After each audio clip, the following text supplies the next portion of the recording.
আলহামদুলিল্লাহ আমি সর্বপ্রথম আল্লাহ রাব্বুল আলামিনের দরবারে শুকরিয়া আদায় করছি। দেখেন, আমি আমার বাবার পদাঙ্ক অনুসরণ করি। আমার বাবা আ রাজনৈতিক কর্মী ছিলেন, শহীদ জিয়ার কর্মী ছিলেন। উনাকে দেখে উনি আমাকে মিছিলে নিয়ে গেছেন স্কুলে পড়া অবস্থায়। আমাদের আসলে খুব সাধারণ পরিবারে জন্ম। কিন্তু আমার বাবাকে আমি দেখেছি দলের প্রতি যে ডিভোশন, যে ত্যাগ, সেটি আমার বাবার কাছ থেকে আমার শেখা। আমার বাবা মানে আমাদের গ্রামটা আসলে খুব ছোট্ট। সেই ছোট্ট গ্রামটিতে কখনো মেম্বারও হয় নাই। হ্যাঁ, আমার বাবা কিন্তু এই গ্রামের আপনি ধরুন মোর দেন 90% মানুষ বিএনপি করতেন। আমি দেখতাম যে আমার গ্রামে যারা কৃষিকাজ করতেন, যারা মানুষের বাড়িতে কাজ করতেন, এমন লোকও মানে আর যেদিন মিছিল থাকতো আধাবেলা কাজ করে তারা মিছিলে চলে যেত। তারপর আমার বাবার নেতৃত্বে আমিও যেতাম। আমি যখন কলেজে পড়ি, আমি নিজে হাতে চিকা মেরেছি, আমি মাইক মেরেছি। আসলে মানে রাজনীতি খুব ছোট্ট বয়স থেকে বাবা কাছ থেকে দেখে আমার রাজনীতি শেখা। আমি মাইলের পর মাইল হেঁটে মিছিল করেছি। আসলে এমনকি যে আমি যখন চিকা মেরেছি, তখন আমি যখন ছাত্র, আমি স্কুলের ফার্স্ট বয় ছিলাম। একদিন আমাকে আমার স্কুলের হেডমাস্টার স্যার, আমরা খুব ভয় পেতাম ওনাকে। উনি আমাকে ডেকে খুব শাসন করলেন যে, এই জন্য কি তুমি আমার স্কুলে ফার্স্ট বয়, তোমাকে নিয়ে কত প্রত্যাশা, আর তুমি চিকা মারছো আমার স্কুলে। আসলে এবং চিকা মারাটাও আমি আপনাকে বলতে পারি যে আমি চিকাও, তখন রঙের দাম বেশি ছিল, তো আমি আলকাতরা দিয়ে চিকা মেরেছি যে ছাত্র দলে যোগ দিন। হ্যাঁ, তো এরকম। তো আসলে রাজনীতি আমার মজ্জাগত, পরিবার থেকে আমার বাবাকে পদাঙ্ক অনুসরণ করে আমি রাজনীতি এসেছি। তারপর আমি 36 বছরের রাজনৈতিক কর্মী। আমি দেখেছি শহীদ জিয়া গফরগাঁও যখন গিয়েছিলেন, আমার বাবা গিয়েছেন, অনেক মানুষ। কিন্তু শহীদ জিয়ার সেই ছবিটা এখনও, শহীদ জিয়া যেদিন মারা যান, তখন আমাদের স্কুলে একটি টিভির পর্দায় ওনার জানাজাটা দেখিয়েছিল। সারা দেশের মানুষ, সেদিন পৃথিবীর ইতিহাসে মনে হয় সবচেয়ে বড় জানাজা তখন করেছে বাংলাদেশের।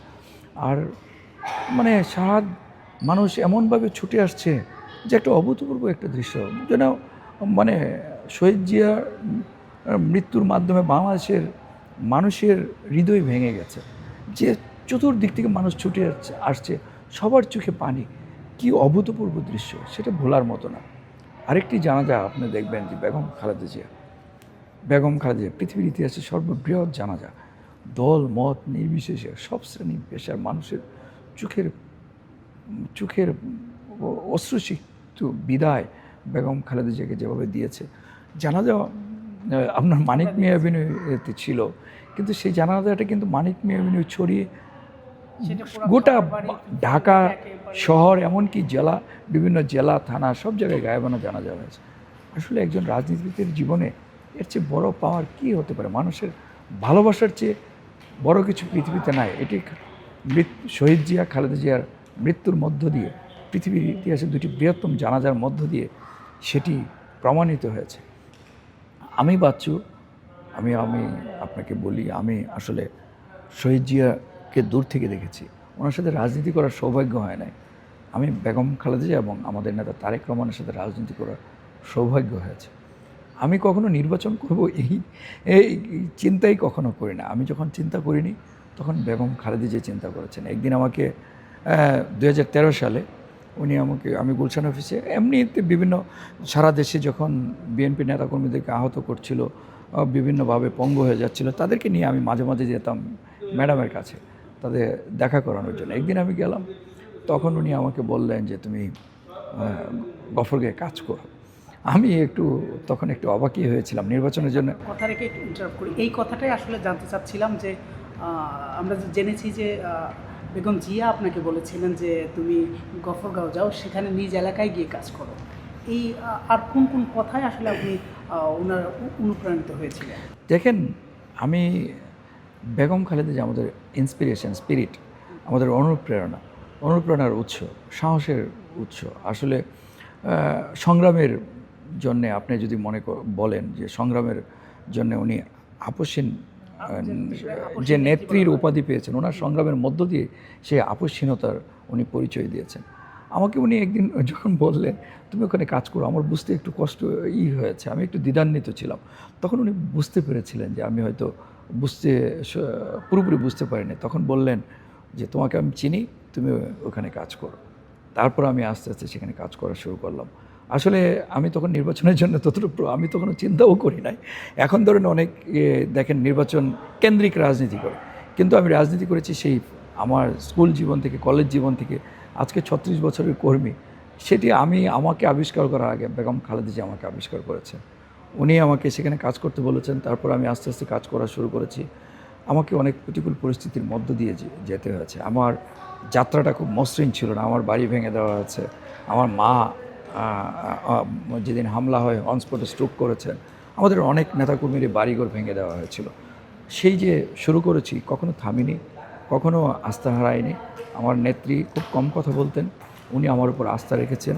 সেই আস্থার আমি সেই আস্থার মর্যাদাটা রক্ষা করার জন্য নিরন্তর চেষ্টা করেছি। আল্লাহ রাব্বুল আলামিন সর্বশেষ আমাদের নেতা বিএনপির মাননীয় ভারপ্রাপ্ত চেয়ারম্যান, তখন ছিলেন ভারপ্রাপ্ত চেয়ারম্যান, উনিও আমাকে অনেকবার ডেকেছেন, উপদেশ দিয়েছেন, আমাকে অনুপ্রাণিত করেছেন এবং আমাকে বলেছেন যে ইমেজটা আছে সেটি রক্ষা করে কাজ করে যাও। আমি চেষ্টা করেছি আমি দলের ইমেজ বাড়াতে। আমি যে জায়গার প্রতিনিধি নির্বাচিত হয়েছি সেই জায়গাটি ময়মনসিংহ 10, গফরগাঁও এবং পাগলা একটা সন্ত্রাসের জনপদ ছিল। সেই সন্ত্রাসের জনপদকে জনগণ সন্ত্রাসের পরিবর্তে, আমি শান্তিপ্রিয় মানুষ, জনগণকে আইনের শাসন, জনগণকে উন্নয়ন এবং সন্ত্রাসের পরিবর্তে শান্তিকে আমি বেছে নিতে জনগণের প্রতি আহ্বান জানিয়েছিলাম।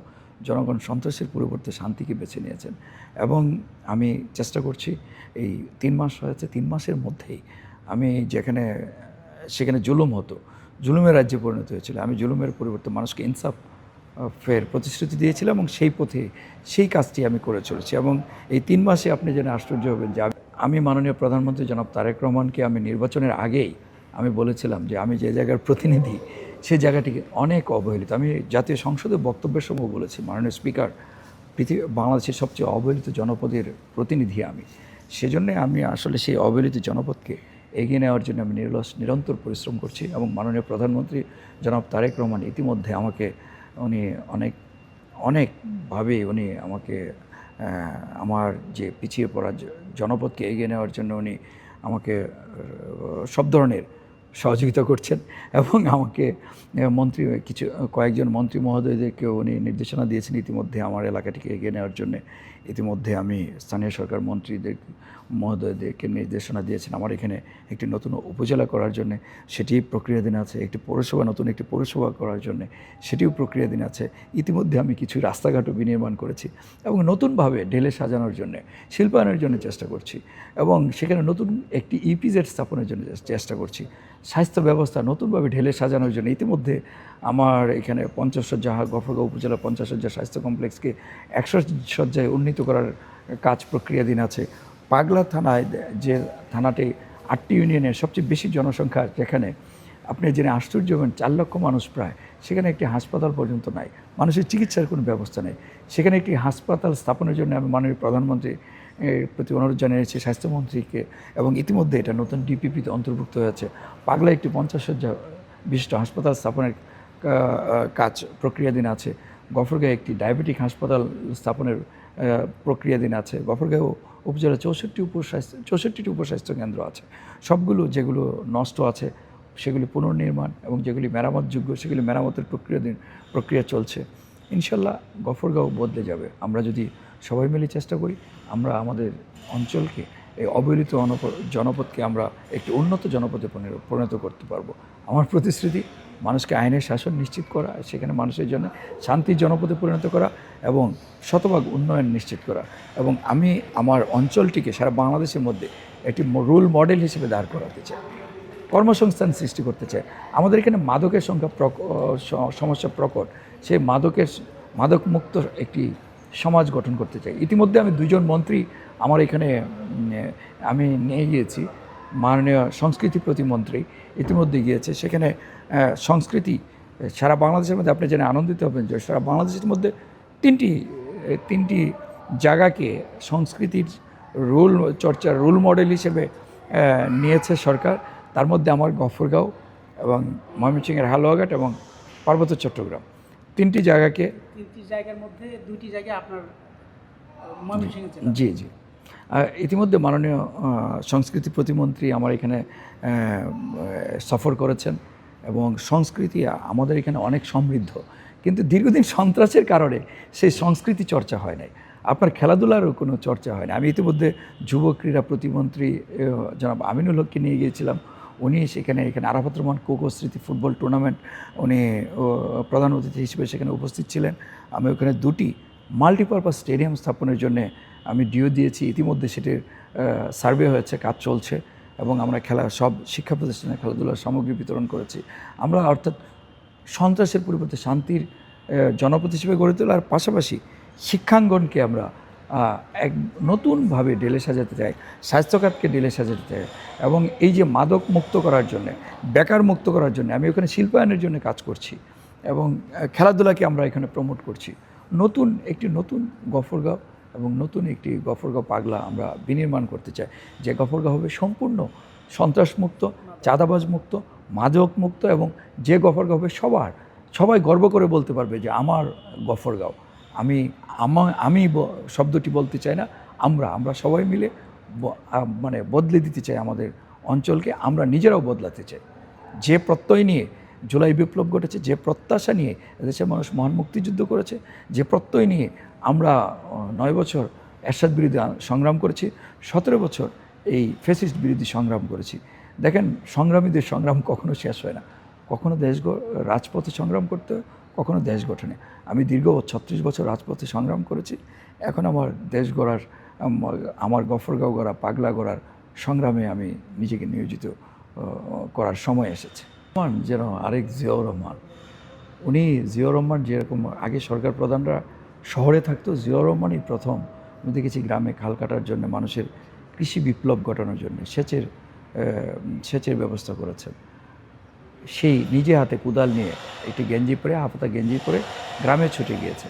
তারই পদাঙ্ক অনুসরণ করে আমাদের নেতা তারেক রহমান ঠিক উনি গ্রামে ছুটে চলেছেন, কৃষকের সাথে মিলে খাল খনন করছেন।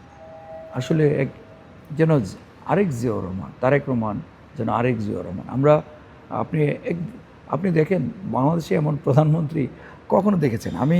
আপনি ট্রাফিক জ্যামে উনি আটকে থাকেন। আগে প্রধানমন্ত্রী রাস্তায় চললে রাস্তা বন্ধ হয়ে যেত, এখন প্রধানমন্ত্রী সাধারণ মানুষের মতোই সাধারণ মানুষের মতো চলাফেরা করেন এবং পোশাক আশাক অতি সাধারণ এবং খাবার দাবার। আপনি দেখেন প্রধানমন্ত্রী কার্যালয়ের সকালের নাস্তা এবং দুপুরের খাবার বিল 150 টাকা।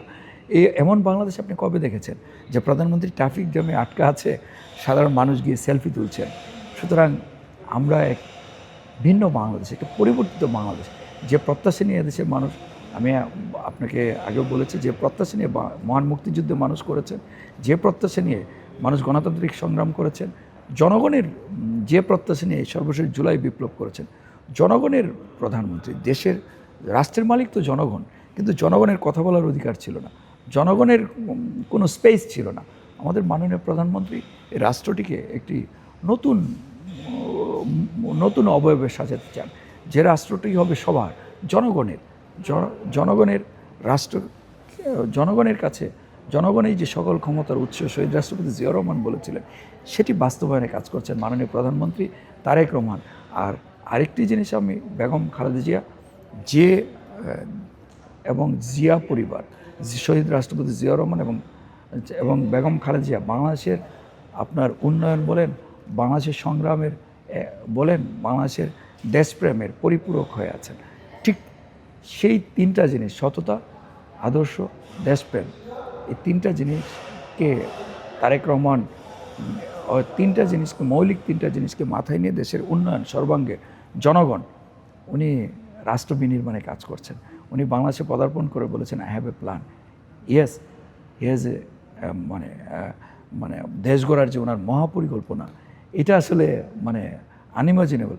উনি রাষ্ট্রের প্রধানমন্ত্রী হয়েই এই পরিকল্পনা করেছেন তা না, উনি 17 বছর যাবত এই পরিকল্পনা সাজিয়েছেন, তা এখন বাস্তবায়ন করছেন। প্রতিটি ক্ষেত্রে ওনার যে চিন্তা ভাবনা, ধ্যান ধারণা, এটা অনেক রিচ, অনেক সমৃদ্ধ। উনি সত্যি এই বাংলাদেশটিকে বদলে দিতে চান, একটা নতুন বাংলাদেশ বিনির্মাণ করতে চান, যে বাংলাদেশ হবে জনগণের প্রত্যাশিত বাংলাদেশ, যে বাংলাদেশ হবে একটি উন্নত বাংলাদেশ, যেখানে মানুষ শান্তিতে বসবাস করতে পারবে, সবাই যার যার কথা বলতে পারবেন এবং সবার উন্নয়ন সমান বৈষম্যহীন একটি বাংলাদেশ বিনির্মাণে উনি কাজ করছেন। প্রিয় দর্শক, কথা বলছিলাম ময়মনসিংহ 10 আসনের মাটি ও মানুষের নেতা, সংসদ সদস্য জনাব আখতারুজ্জামান বাচ্চুর সঙ্গে। তিনি আসলে যেমনটা জানাচ্ছিলেন, বেগম জিয়ার স্মৃতিচারণ করলেন। বেগম জিয়া তাকে বিশেষ একটা দায়িত্ব দিয়েছিলেন গফরগাঁওবাসীর জন্য কাজ করার জন্য, এবং সেই স্মৃতিচারণ তিনি করলেন, যেটা আপনারা শুনতে পাচ্ছিলেন। এছাড়াও তিনি যেটা বলছিলেন যে জিয়াউর রহমান দেশ এবং দশের জন্য বা দেশের মানুষের জন্য যেভাবে জীবন উৎসর্গ করে কাজ করে গেছেন, তারই সুযোগ্য সন্তান জনাব তারেক রহমান বর্তমান প্রধানমন্ত্রীর দায়িত্ব নিয়ে তিনি দেশবাসীর জন্য নিরলসভাবে কাজ করে যাচ্ছেন এবং আগামীর বাংলাদেশ একটা উন্নত পর্যায়ে নিয়ে যাওয়ার জন্য তিনি যে পরিকল্পনা করেছিলেন, যেটা মানুষের হৃদয়ে যেটা গেঁথে গেছে, আই হ্যাভ এ প্ল্যান, সেই আই হ্যাভ এ প্ল্যান বাস্তবায়নে জনাব তারেক রহমান কাজ করে যাচ্ছেন।